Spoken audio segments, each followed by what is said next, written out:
আসসালামু আলাইকুম ওয়া রাহমাতুল্লাহি ওয়া বারাকাতুহু।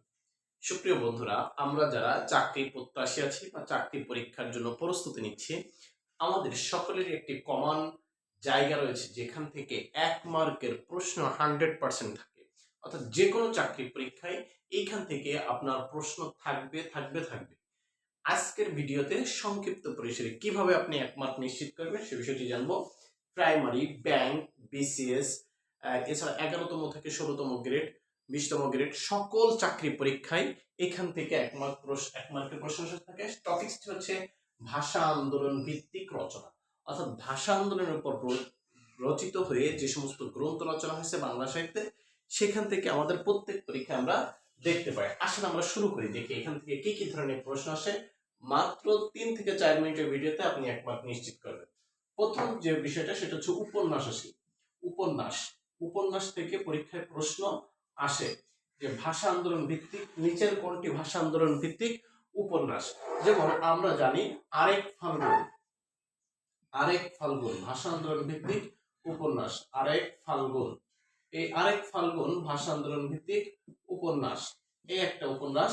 আরেকটা উপন্যাস আছে হচ্ছে আর্তনাদ আর্তনাদ উপন্যাস।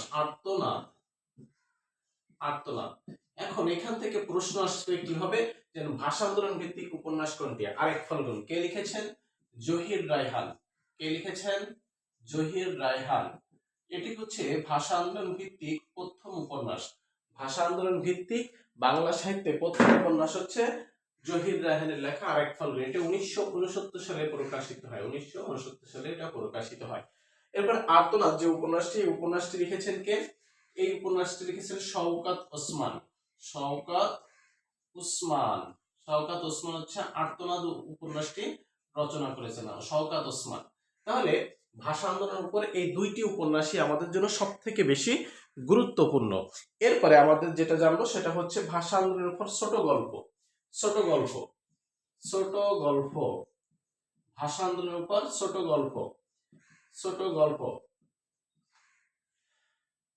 গল্প। তাহলে এইখানেও দুটো ছোট গল্প আমরা পড়বো। একটা হচ্ছে মৌন নয়, এই ছোট গল্পটি কার রচনা? আরেকটা বিষয় জানবো হচ্ছে একুশের গল্প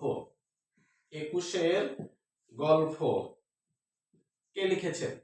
প্রশ্ন আসবে যে মৌন নয় কবিতাটি কার লেখা, মৌন নয় গল্পটি কার লেখা। মৌন নয় গল্পটি হচ্ছে শওকত ওসমানের লেখা। মৌন নয় ছোট গল্পটি শওকত ওসমানের লেখা। আর একুশের গল্প কার লেখা? জহির রায়হানের। তাহলে মৌন নয় হচ্ছে শওকত ওসমানের লেখা। শওকত ওসমানের লেখা হচ্ছে মৌন নয় ছোট গল্প।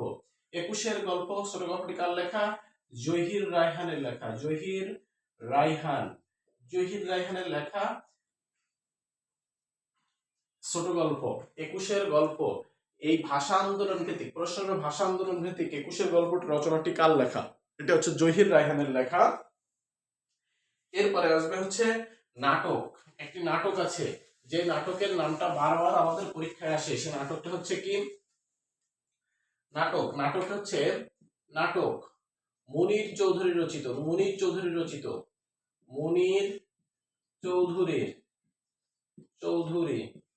রচিত সেই নাটকটির নাম হচ্ছে কবর নাটকটি পরীক্ষা আসে। কবর নাটকটি কার লেখা? ভাষা আন্দোলন ভিত্তিক কবর নাটকটি কার লেখা? এটা হচ্ছে মুনীর চৌধুরীর লেখা। এরপরে আসবে গান আসবে পরীক্ষায়। গান হচ্ছে কে লিখেছেন? প্রথম হচ্ছে গান আছে আমার ভাইয়ের রক্তে রাঙানো। আমার ভাইয়ের রক্তে রাঙানো।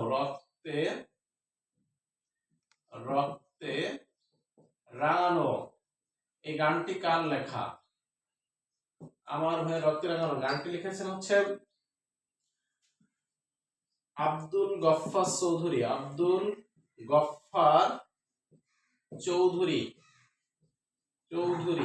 প্রশ্ন আসবে যে আমার ভাইয়ের রক্তে রাঙানো গানটি কে রচনা করেছেন? আব্দুল গফফার চৌধুরী হচ্ছে গানটি রচনা করেছেন। এরপরে হচ্ছে আরেকটা আছে, ওরা আমার মুখের ভাষা কায়রা নিতে চায়। ওরা আমার মুখের ভাষা কায়দা নিতে চাই, কায়দা নিতে চাই গানটিকে রচনা করেছেন আব্দুল লতিফ। আব্দুল লতিফ গানটি রচনা করেছেন হচ্ছে আব্দুল লতিফ। তাহলে আমরা নাটক শিখলাম, ভাষা আন্দোলন ভিত্তিক একটা নাটক, সেটা হচ্ছে কবর নাটক। কে লিখেছেন? মুনীর চৌধুরী লিখেছেন। এরপরে দুটো গান শিখলাম। আব্দুল গফফার চৌধুরীর একটা বিখ্যাত গান আমার ভাইয়ের রক্তে রাঙানো 21শে ফেব্রুয়ারি, কে রচনা করেছেন? আব্দুল গফফার চৌধুরী। এটি এরপরে ওরা আমার মুখের ভাষা কায়দা নিতে চায়, এই গানটি কে রচনা করেছেন? আব্দুল লতিফ রচনা করেছেন, আব্দুল লতিফ। এরপরে আমরা যেটা জানবো সেটা হচ্ছে কবিতা। কবিতা ভাষা আন্দোলন ভিত্তিক দুইটা কবিতা আমরা জানবো। ভাষা আন্দোলন ভিত্তিক দুইটা কবিতা। এক নম্বরে কবিতা, কবিতা কাটতে আসিনি ফাঁসির দাবি নিয়ে এসেছি, কাটতে আসিনি ফাঁসির দাবি নিয়ে এসেছি, ফাঁসির দাবি নিয়ে এসেছি, দাবি নিয়ে এসেছি। কে লিখেছেন? এটা লিখেছেন হচ্ছে চট্টগ্রামের কবি মাহবুবুল আলম চৌধুরী। মাহবুবুল আলম চৌধুরী, মাহবুবুল আলম চৌধুরী। এটা একটা বিখ্যাত কবিতা। আর একটা কবিতা আছে স্মৃতির স্তম্ভ, স্মৃতির স্তম্ভ। এই কবিতাটি কার লেখা? এই কবিতাটি লেখা হচ্ছে, এই কবিতাটি লিখেছিলেন আলাউদ্দিন আল আজাদ। আলাউদ্দিন আল আজাদ, আলাউদ্দিন আল আজাদ, আলাউদ্দিন আল আজাদ। আলাউদ্দিন আল আজাদের একটা বিখ্যাত কবিতা, সেটা হচ্ছে স্মৃতির স্তম্ভ। স্মৃতির স্তম্ভ কার লেখা? আলাউদ্দিন আল আজাদের লেখা। এটা ভাষা আন্দোলন ভিত্তিক কবিতা। আরেকটা একজন মহিলা কবি, একটা ছোট গল্প আছে, একজন মহিলা কবি নাম হচ্ছে রাবেয়া খাতুন। রাবেয়া খাতুনের একটা বিখ্যাত ছোট গল্প, সেটি হচ্ছে প্রথম বধ্যভূমি। ছোট গল্প, ছোট গল্প প্রথম বধ্যভূমি, প্রথম বধ্যভূমি। কে লিখেছেন? রাবেয়া খাতুন, রাবেয়া খাতুন, রাবেয়া খাতুনের লেখা। এরপর একটা সাহিত্য সংকলন আছে, সাহিত্য সংকলন, সাহিত্য সংকলন। এটা হচ্ছে হাসান হাফিজুর রহমানের লেখা, হাসান হাফিজুর রহমান, হাসান হাফিজুর রহমানের লেখা। এটা হচ্ছে 21শে ফেব্রুয়ারি, 21শে ফেব্রুয়ারি, ফেব্রুয়ারি। তো সম্মানিত ভাইরা, আমরা ভাষা আন্দোলন ভিত্তিক গুরুত্বপূর্ণ কিছু বিষয় জানলাম। সেটি হচ্ছে ভাষা আন্দোলন ভিত্তিক দুটো উপন্যাসের নাম জানলাম। একটা হচ্ছে আরেক ফাল্গুন, 1969 সালে এটি প্রকাশিত হয়। এটি রচনা করেছেন হচ্ছে আরেক ফাল্গুন। এটি হচ্ছে আমাদের বিখ্যাত কবি জহির রায়হানের লেখা।